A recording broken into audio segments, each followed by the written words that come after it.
Bonjour à tous. Aujourd'hui, nous sommes à la rencontre d'un jeune que j'aime beaucoup, avec qui je travaille énormément, qui va se présenter. On est aujourd'hui sur son unité de production. Il va nous expliquer un peu ce qu'il fait aujourd'hui. Bon, moi, je le connais très bien. Je vais le laisser se présenter.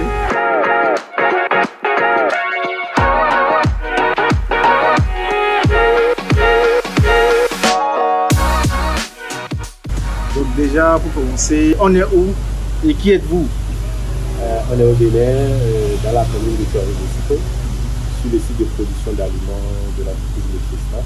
D'accord. Moi-même, je devrais sur le médical. C'est une thèse en nutrition animale. Et on a voulu se lancer quand même dans la production et accompagner les éleveurs pour quand même réussir ce challenge qui est nourrir la population en termes de viande et de produits. Ok. Et ma première question, et je pense que ça va intéresser énormément de gens. Donc, Vital est un produit du Bénin, un produit totalement du Bénin. Tu as grandi, fait tes premiers pas, étudié au Bénin. Vital est un produit 100% du Bénin. Okay. Sans tout là, j'ai commencé mon école de base, j'ai fait mon doctorat ici à la faculté des sciences agronomiques. Donc je suis un produit total du Bénin. C'est vrai qu'on a fait des sorties pour quand même se perfectionner, mais en termes d'études académiques, on a fait tout. Okay.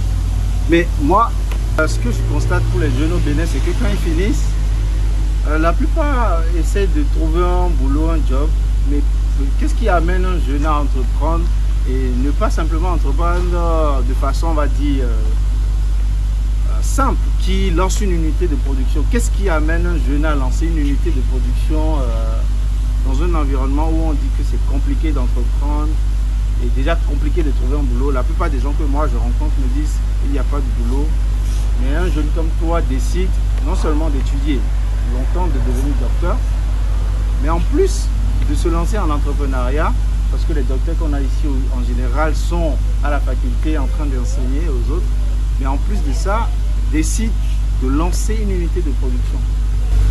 Ok, bon, déjà, il faut savoir que moi j'ai fait de ma passion mon métier. Donc, c'est d'abord la première des choses. À la base, j'ai toujours voulu être éleveur ou quand même être agronome. Ce que j'ai lancé depuis tout petit. J'ai commencé l'élevage quand j'avais 12 ou 13 ans.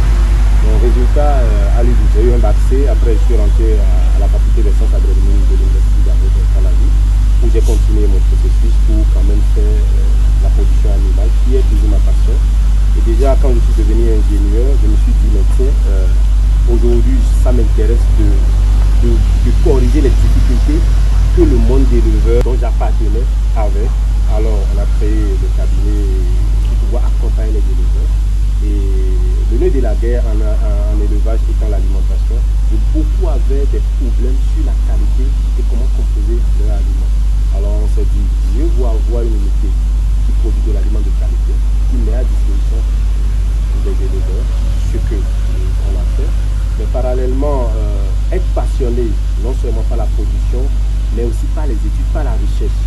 On s'est dit, il faut continuer par faire de la recherche. Et c'est ça qui nous a conduit à faire un DEA, un diplôme d'agronomie. Et après, on s'est dit, bon, pourquoi ne pas aller en thèse? On a postulé à une bourse de la Banque mondiale qui a financé totalement notre doctorat. Et c'est ça qui nous a permis quand même d'avoir une thèse. Donc, parallèlement, on avait déjà l'entreprise qui est née depuis bientôt, il y a 10 ans, 2012. Donc, ça fait 10 ans que le fiscal existe et fait déjà son chemin, produit de l'aliment, quand même livre quand même les producteurs, essaie quand même d'apporter un plus de qualité à ce monde. Parce que vous savez, beaucoup d'éleveurs ont ce problème. Quand je vais acheter de l'aliment ou quand je vais faire de l'aliment, je ramène sur mon site, j'ai des problèmes. Et beaucoup de fermes au Bénin sont gérées par des vétérinaires, ce qui en réalité ne devait pas être le cas. C'est les autres techniciens qui travaillent sur la rentabilité, la gestion et l'efficacité d'une ferme. On s'est dit, mieux vaut rester dans ce monde privé pour accompagner ces éleveurs. Le besoin était là et on était venu dans un monde où on n'avait pas eu de problème de challenge aussi grand. Le besoin était là et le monde de l'élevage nous a accueillis à bras le corps. Donc on a profité de ça pour quand même surfer sur accompagner les jeunes, aider aussi les jeunes à les faire montrer que le besoin est là et à ce qu'on puisse entreprendre. Moi je n'ai jamais rêvé de travailler pour quelqu'un, je n'ai jamais rêvé, donc je n'ai pas pensé, je ne suis pas venu à l'entrepreneuriat par nécessité, non, mais pas passion. En fait, beaucoup viennent à l'entrepreneuriat parce qu'ils n'ont pas trouvé d'emploi ailleurs. Là, vous allez échouer. Moi, je ne suis pas venu à l'entrepreneuriat parce que je n'avais pas de boulot ailleurs. Non, je n'ai jamais écrit j'ai l'honneur. Donc, mon CV ne contient nullement où j'ai travaillé pour quelqu'un. J'ai entrepris toute ma vie. Donc, résultat, quand je soutenais mon doctorat, quand même beaucoup de professeurs se sont dit que j'ai choisi le droit chemin. Ce chemin qui est quand même de concilier la recherche à l'université et ramener cette recherche en le vulgarisant aux populations qui ont vraiment besoin. Ma thèse n'est pas une thèse où on a fait une thèse où on l'a fermée dans la moelle, non. Elle est utilisée, pratiquée et déjà depuis près de 6 ans, les éleveurs ont déjà le bénéfice de cette recherche. Ok, d'accord. Je comprends. Donc tu n'es pas allé à l'entrepreneuriat par nécessité, comme on a l'habitude de le voir, les gens qui ne trouvent pas le boulot et qui essayent d'entreprendre. Mais est-ce que c'est possible pour un jeune béninois aujourd'hui qui finit ses études, un jeune ingénieur, de pouvoir se lancer dans une telle aventure, ne serait-ce que pour une production? Je dis jeune béninois, ça peut être un jeune africain, hein, parce qu'aujourd'hui on est au Bénin, de se lancer dans une alimentation, on va dire une vraie provendeurie. Est-ce que c'est possible pour un jeune? Oui, c'est possible. C'est possible. Aujourd'hui, pour moi, je le souhaite vivement. Je le souhaite vivement. Vous savez, le monde dans lequel nous avons est changé de certains qui ont occupé cette place des autres techniciens, des spécialistes vraiment du domaine. Alors, moi, je souhaite toujours aux vrais spécialistes en production animale de venir reprendre leur place qui est le droit. Pour quand même éviter ces maux de tête que nos éleveurs ont. Les vrais éleveurs que nous avons au Bénin ne sont pas des agronome. Alors ils ont besoin forcément d'accompagnement des spécialistes. La première, comme je le dis toujours, la première manière d'entreprendre, c'est une chaîne de production. Certains peuvent se spécialiser dans les conseils sur les sites, dans la production des animaux, ou la production vraiment rentable, pour que par exemple un éleveur qui entre voit comme exemple ce technicien qui fait de l'élevage, de la production et qui le fait et qui rentabilise. On ne veut plus, moi j'ai toujours dit, on ne veut plus des éleveurs qui sont endettés. On veut des éleveurs qui réussissent, qui mettent leurs enfants, c'est-à-dire dans des écoles de renom, qui quand même vivent de leur passion. Aujourd'hui, moi je vis de ma passion. Et beaucoup de familles, beaucoup de collaborateurs avec qui je travaille, on a une vingtaine dans le cristal. Et aujourd'hui, le cristal compte plus d'une dizaine de distributeurs dans tout le Bénin. Donc tout ce monde où on fait plus d'une centaine qui travaillent directement ou indirectement dans le cristal, nous avons cette passion, nous apportons quelque chose avec ça. Donc le champ est là, tout le monde peut entreprendre. L'essentiel, c'est comme je le dis, c'est de concilier cette passion qui les a poussés à entrer en production, en agriculture, de les pousser à entreprendre, de ne pas rêver autrement. Moi, si vous prenez le travail que vous faites comme une passion, même les difficultés, vous ne les sentez pas. Vous ne les sentez pas. La première des choses, c'est ça. Les difficultés vont venir. Mais si c'est votre passion, vous n'avez rien à faire. Vous allez les débloquer de manière satisfaisante. Mais en fait, il y a quelque chose qui m'intrigue dans ce que tu dis là, tout à l'heure. C'est la première fois qu'on s'est rencontrés et que je t'ai dit que moi j'investissais dans l'agriculture et l'élevage. On s'est mis tout de suite d'accord sur un sujet. C'est que on avait mon père qui était à côté qui disait on va aussi faire du porc, on va aussi faire quelque chose. Et moi tout de suite je t'ai dit non, je vais être concentré que sur mes sujets, ça va être que ça, on va grandir. Et tout de suite tu m'as dit c'est ça ce qu'il faut faire. Et c'est à ce moment qu'on a commencé à se connecter réellement. Mais beaucoup de gens ne savent pas pourquoi il faut être vraiment spécialisé. Et c'est pour ça que j'ai aimé le fait que tu puisses mettre l'accent là-dessus, se spécialiser, parce qu'il y a toute une couche et chacun doit s'occuper d'une partie de la couche. Et ça suffit largement pour entreprendre. Pourquoi est-ce que c'est important d'aller se spécialiser dans la chaîne et de choisir justement la partie de sa chaîne? Se spécialiser vous donne l'avantage d'abord d'éviter les pièges. L'expérience votre spécialisation va vous permettre d'avoir d'expérience dans votre domaine plus. Et comme on le discutait la dernière fois, si on embrasse quelque chose, on dit, si vous voulez embrasser beaucoup de choses, vous irez mal. D'accord? Donc vous pouvez avoir plusieurs expériences. Si on prend le cas par exemple des volailles, on se spécialise dans les volailles, on a de l'expérience dedans et on devient incontournable dans ce domaine avant de penser peut-être à aller sur d'autres. Mais quand les gens veulent élever aujourd'hui en même temps, on veut élever les petits ruminants, les ovins, les lapins, les volailles, mais vous allez tout embrasser, vous allez réussir dans la vie. Si vous voulez faire les lapins, faites-vous accrocher au lapin et vous devenez très professionnel dans le lapin. 10 ans après, on va vous appeler une référence. Faites la volaille, vous revenez, vous faites tout ce qui est dans la volaille. 50, 10 ans après, vous devenez une référence. Tous les contours de l'élevage ou par exemple de ce secteur, vous devez avoir la capacité de les élever. Voilà. Donc c'est ce que je vous dis. Comme moi par exemple, en tant que spécialiste en accompagnement des producteurs, en fabrication d'aliments, aujourd'hui je ne peux pas vous le dire, tiens, je vais commencer par élever. Je vais commencer par être distributeur de tout.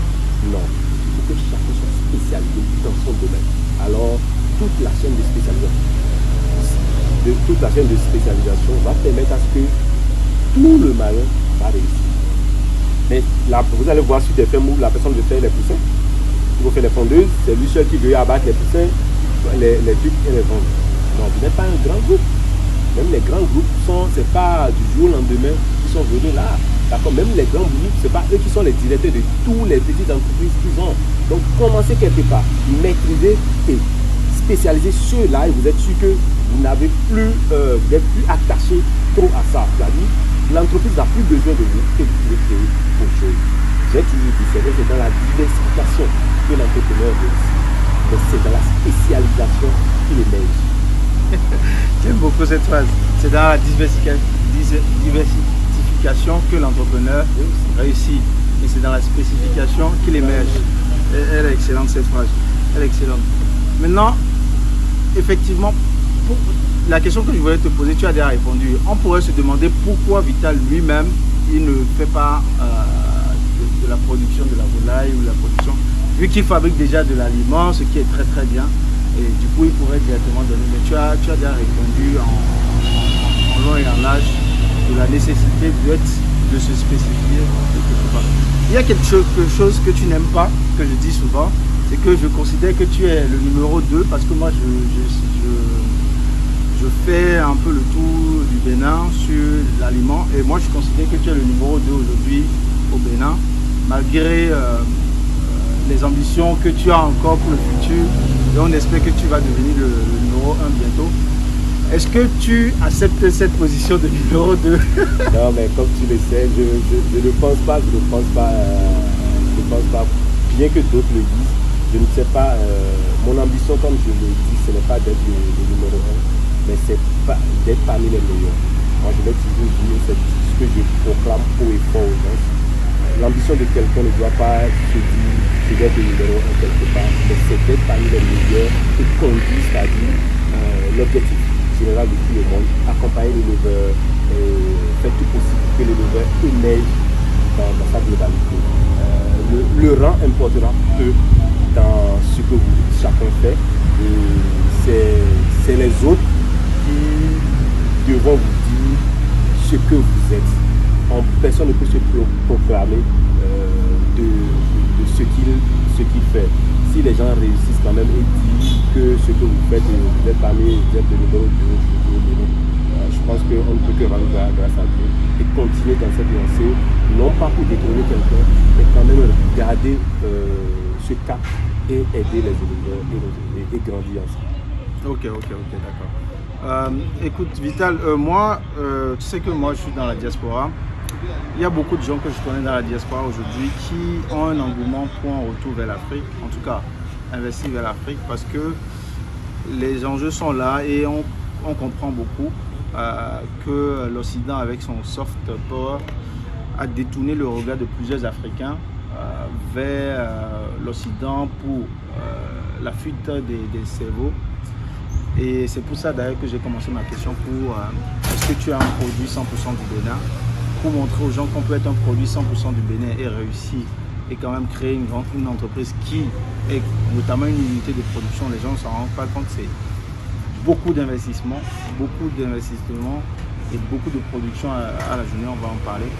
Aujourd'hui, les gens veulent investir en Afrique. Est-ce que c'est possible? Est-ce que le rêve africain, ça existe? Directement, je vais dire oui. Okay. Ça existe. Et comme toi, je remercie peut-être tous ceux qui sont de la diaspora et qui ont compris qu'on peut faire un retour à la source et accompagner. La terre du Bénin, de l'Afrique en général, est encore vieille.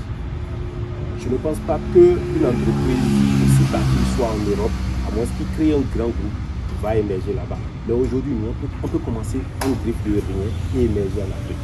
On n'a pas besoin de grand. Et je solliciterai même ces retours-là. Parce que c'est vrai, aujourd'hui, certains disent, quand on est de la diaspora, on envoie de l'argent aux frères qui sont au Bénin et tout ça, là, ils vont bouffer notre argent. Aujourd'hui, les cabinets existent, les spécialistes existent dans chaque domaine.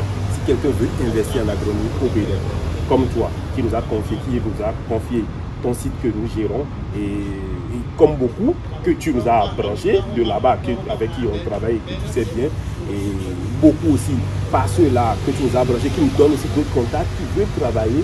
Aujourd'hui, si je vais chiffrer en termes de pourcentage de ceux de la diaspora dans mon portefeuille, c'est déjà près de 25%. C'est énorme, ça veut dire que je veux qu'on veut, et on souhaite encore que ceux qui sont là-bas soient capables de se dire il y a quelque chose qu'on peut gagner ici, on peut faire le retour, et le retour est possible, sinon tu ne le feras pas.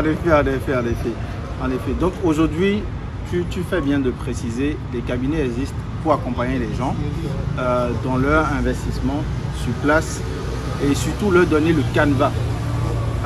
Moi, ce que j'ai beaucoup apprécié aussi de rencontrer, notamment le fait que tu sois jeune et que tu entreprennes, c'est surtout que tu comprends la philosophie d'un entrepreneur qui doit beaucoup investir. Donc tu sais, ça va au-delà du conseil. Donc c'est ça la partie que moi j'ai beaucoup aimé quand on s'est rencontrés. Ça va au-delà du conseil, c'est même plus précis que ça. Donc le cabinet Cristal recommandé à 100% c'est ça. Il y a quelque chose aujourd'hui. Quel secteur, à part l'agriculture aujourd'hui, est porteur en Afrique? Selon toi, quand tu regardes autour de toi, vu que tu investis beaucoup dans l'agriculture, quel secteur, à part l'agriculture, est porteur? Et on va revenir sur cette question-là. Je vais te dire pourquoi je pose cette question. En fait, je pense, en tant que spécialiste en agronomie, je vais dire aujourd'hui à 90%, c'est d'abord le secteur agricole qui est porteur de toutes les années. Et aussi le marketing, le digital. Ce sont des choses qui peuvent apporter aujourd'hui, dont l'Afrique a besoin. On veut se vendre, on veut vendre des produits. En Europe, la diaspora, l'Europe maîtrise déjà cette méthode de marketing. Aujourd'hui, nous, on a cette difficulté de pouvoir positionner certains de nos produits. Donc, je pense que ce sera aussi dans ce domaine-là, l'investissement, le logistique. Voilà, ce sont des secteurs qui créent. Parce que vous allez voir qu'il y a des périodes où au Bénin, moi je veux amener du maïs du nord au Bénin, mais on attend 3 semaines pour avoir un camion. On n'a pas une société aussi fixe où je peux appeler aujourd'hui pour dire envoyez-moi vers 2 titans, 3 titans pour. Il n'y a pas encore ça. Il y a ce challenge. Il n'y a pas de centrale d'achat. Donc il y a encore tout le logistique, le marketing, la gestion autour de nos produits qui, à 90%, sont toujours de l'agronomie, qui existent. La chaîne elle est ouverte et tous les éléments qui contournent autour de ces produits finis que nous avons restent encore.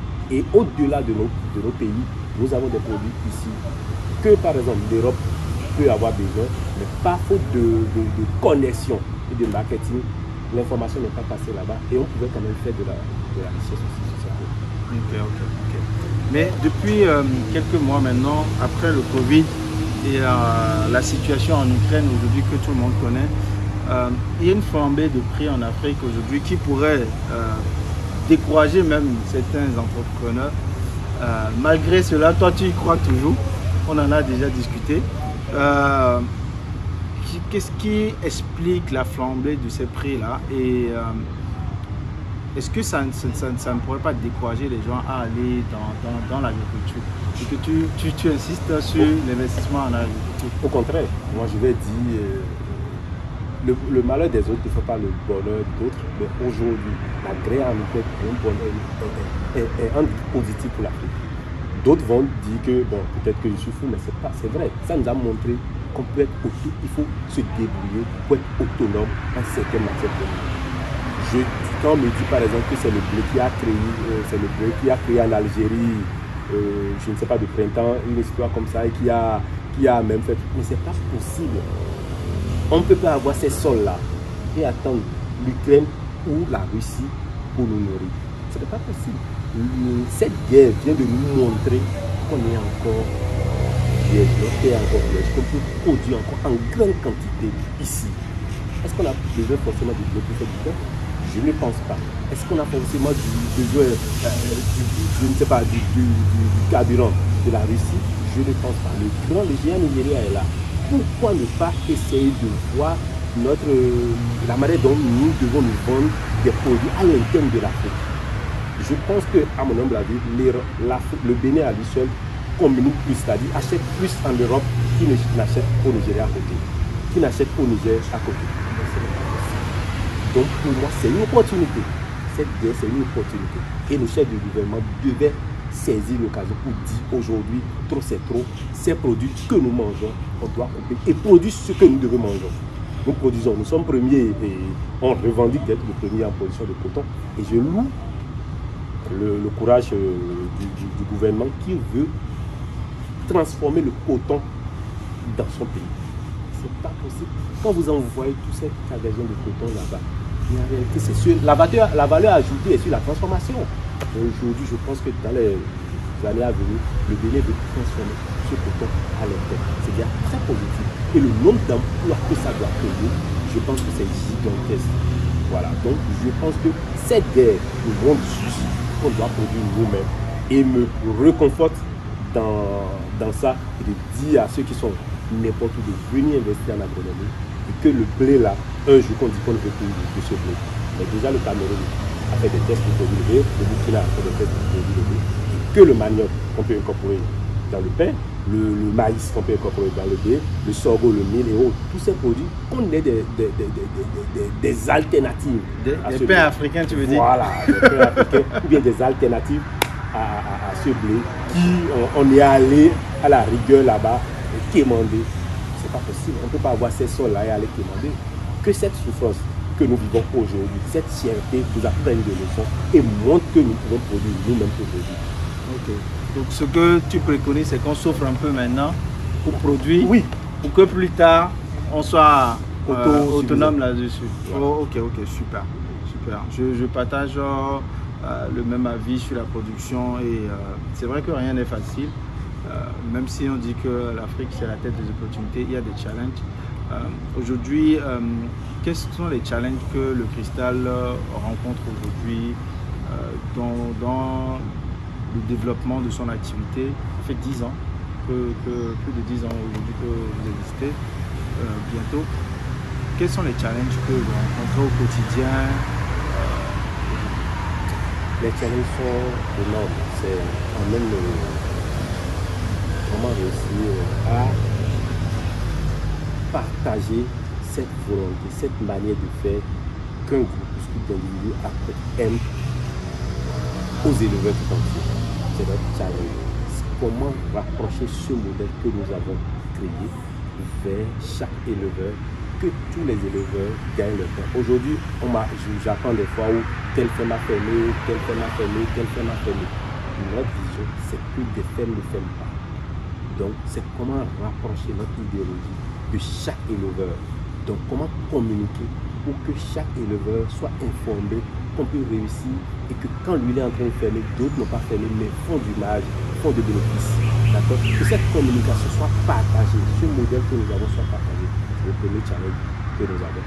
et comment aussi agrandir notre entreprise et le moderniser. Parce que là où que vous voulez grandir, vous voulez le moderniser et que tout le monde comprenne qu'on peut réussir vraiment en étant spécialisé dans un domaine. Je pense que c'est le challenge que nous avons. Oui, ça c'est très important, ça. Le partage d'informations, ça c'est l'une de tes forces. Je crois que quand on s'est rencontrés la première fois sans se connaître, vraiment tu avais déjà partagé pas mal d'astuces que je pourrais utiliser dans mon élevage. Je me suis dit, tiens, lui, il ne cache pas comme tous les Béninois que j'ai rencontrés, parce que j'avais déjà visité des fermes et la plupart des gens, en tout cas, n'aiment pas partager ce qu'ils connaissent dans l'activité aux autres. Mais toi, tu partageais tes éléments, limite, tu t'es même déplacé sur la ferme pour voir sans qu'on ait commandé un seul produit chez toi. Mais pourquoi cette volonté de partage? Pour moi, je me dis, plus nombreux nous serons, et plus vite, nous allons régler le problème du chômage et de faim dans notre pays. Mon objectif aujourd'hui, c'est de couper, si c'est possible, les importations des poulets congelés qui nous tuent. Mais si beaucoup n'ont pas l'information que ça peut marcher, comment ils vont rentrer dedans? Donc forcément, pour moi, l'objectif premier, en ayant contact avec un jeune ou quelqu'un qui veut s'investir, ce n'est pas de l'avoir comme client, mais qu'il reste dans ce domaine, que je veux que ça soit grand. Parce que quand on sera nombreux, on va crier. Plus on sera nombreux pour crier, plus le gouvernement va vite se dire qu'il faudra qu'on surtasse l'importation, on réduise l'importation. Parce que je vais vous dire, en 2017-2020, le Bénin a importé chaque année 250 000 tonnes de viande. Ça veut dire que si aujourd'hui on réussit à produire autant et que le gouvernement se dit on a de la marge pour pouvoir suspendre, pour pouvoir surtasser l'importation des poulets congelés, aujourd'hui on va rompre avec le chômage des jeunes. Donc l'objectif pour moi, c'est une vision personnelle et plus il aura de nombre, plus nous on aura de clients. Donc mon objectif c'est de partager, que les gens, que ce ne soit pas moi seul en tant qu'entrepreneur dans ce domaine, que d'autres aussi bénéficient de ces informations, que l'éleveur ne quitte pas le secteur, parce que quand il quitte le secteur, moi je vais perdre, celui qui fait le poussin va perdre, le vétérinaire va perdre, tout le monde va perdre. Donc mon challenge c'est ça, c'est de sauver le secteur. Comme je l'ai dit, je ne sais rien faire d'autre que l'agronomie. C'est mon monde.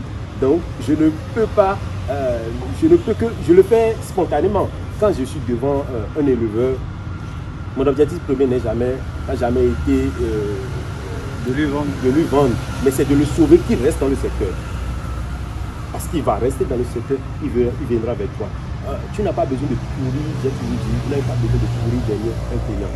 Donnez-lui la vraie information, il va venir spontanément vers vous. Effectivement, tu m'avais déjà dit ça. On n'a pas besoin de courir vers le client, il viendra spontanément quand il va rencontrer ses propres difficultés, effectivement. Aujourd'hui, quels sont les objectifs à horizon 10 ans pour Cristal? Je suppose que tu as fait ton bilan 10 ans après et ensuite tu te dis dans 10 ans où est-ce que tu te verrais en tant que jeune qui est parti de rien et qui dans 10 ans où est-ce que tu te vois exactement, l'entreprise Cristal en tout cas? L'entreprise Cristal et moi, on se voit dans 10 ans être à la tête d'un grand groupe. La première des choses, c'est être à la tête d'un grand groupe qui va couvrir toute la chaîne de production de l'élevage, que ce soit la production des poussins, de l'abattoir, de la distribution. Un grand groupe qui va naître, qui a déjà ses racines, couvrir la sous-région à long terme.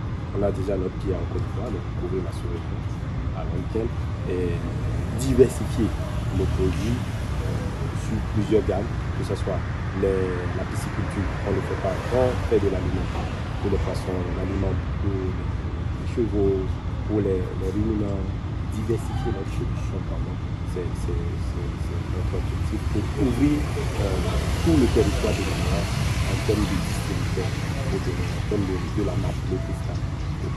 Okay, donc sacré challenge dans 10 ans. Absolument. J'espère qu'on se retrouve dans 10 ans et on fera le bilan des 10 ans en plus. Merci beaucoup Vitel pour l'interview. Je pense que tu as partagé pas mal de pépites, surtout la dernière question que j'aime bien poser, c'est qu'est-ce que, si tu as un Africain aujourd'hui qui te regarde, qu'il soit au Bénin, qu'il soit dans la diaspora, qui quelque part a envie aussi d'entreprendre dans le milieu agricole, qui a cette envie-là de se lancer, mais qui a peur, ou un jeune qui est sorti d'école, qui cherche du boulot, mais il se dit est-ce que je ne peux pas aussi entreprendre. Il y a cette flamme-là qui l'allume. Qu'est-ce que tu lui dirais aujourd'hui pour ce jeune? C'est qu'il est peur, mais qu'il soit courageux pour entreprendre. Et je lui conseillerais la première des choses de ne pas forcer tête basse, d'aller voir les cabinets spécialisés et d'écouter déjà comment est-ce qu'il veut se lancer.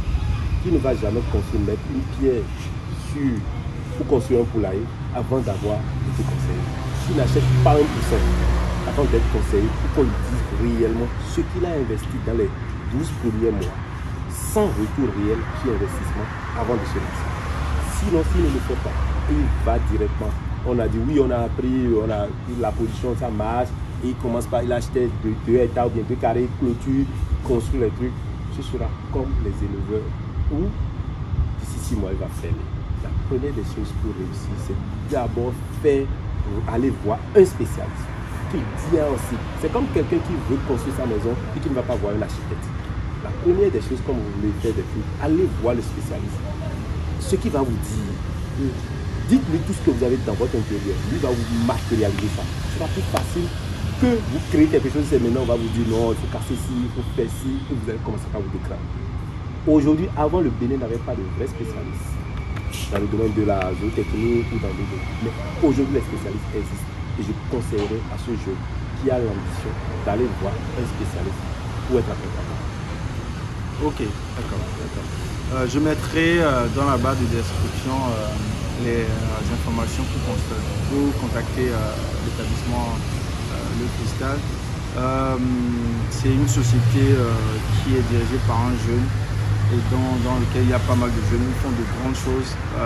Moi, j'ai été très impressionné quand j'ai vu le travail qu'ils abattent sur le Bénin, bien qu'il soit très modeste. D'ailleurs, c'est quelque chose que je lui ai rappelé la première fois qu'on s'est vu. J'ai dit, mais tu produis énormément. Moi, je sais à peu près, vu que j'ai mis le nez dans le secteur, je vois à peu près ce que tu peux produire par jour. Mais tu es d'une simplicité incroyable et très minimaliste d'ailleurs. Mais voilà, donc on va dire au revoir et on va essayer de se revoir une prochaine fois pour parler un peu de la chose. Merci beaucoup.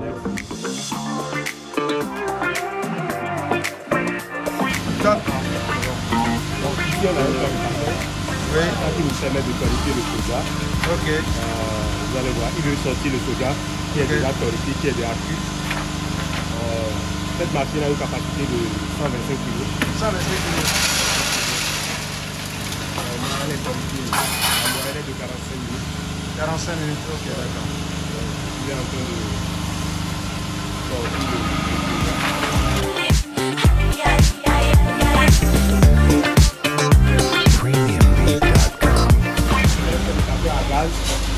Purificateur à gaz. Elle a une capacité de 200 kg. 200 kg. 200 kg. On utilise des gaz pour pouvoir qualifier le soja. Donc, ce qui est là-bas aussi, c'est le bien de gaz.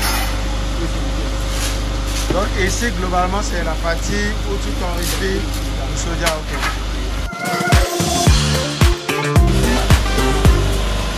Nous avons un problème mélangeur d'une capacité de 2 tonnes en 1 heure. 2 tonnes en 1 heure. Elle est spécialisée, elle fait des aliments de tout ce qui est fondeuse, tous les mailles de base, c'est 8 mm. Ok. Je fais 2 tonnes en 1 heure.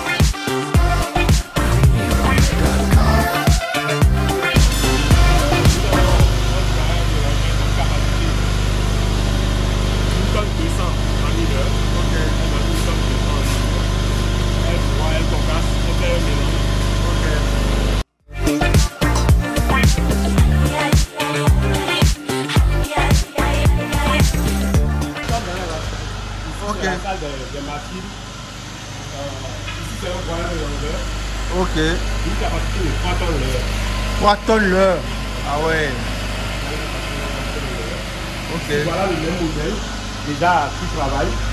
Nous avons un élévateur qui permet de récupérer les matières premières, qui envoie dans le broyeur, Ok. ici, qui le concasse. Il a des vis sans fin ici. Un vis sans fin ici, qui permet d'envoyer les matières premières concassées vers le mélangeur. Ici. Et elle a une capacité d'une tonne 500. Mais elle produit 3 tonnes l'heure. Ok. Donc on récupère, à la fin on récupère rapidement par ici. Ok.